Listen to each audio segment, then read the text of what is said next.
look for someone who hustles all the time, because with hustle and heart, you can go a long ways.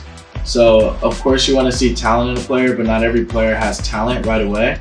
So you just look for the tangible things, such as someone who runs down the line hard, someone who gives their effort every time whenever you're doing drills and things like that.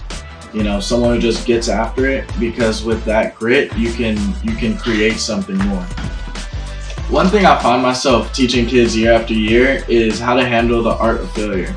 Because after a few at-bats, some kids might start to get down on themselves and, you know, give up on their whole weekend just because they may have struck out their first 2 at-bats.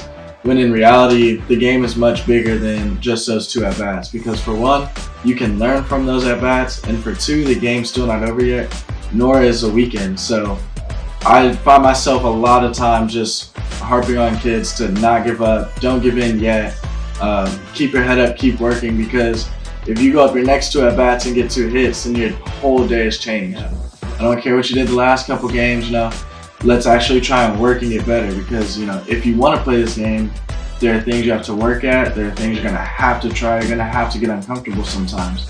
So I would let them, you know, go through their failures a little bit and then double back on it and tell them, like, hey, what you're doing isn't working, so just trust me on this one, let's try it. Let's try to keep our head up and our spirits up all game regardless of what happens.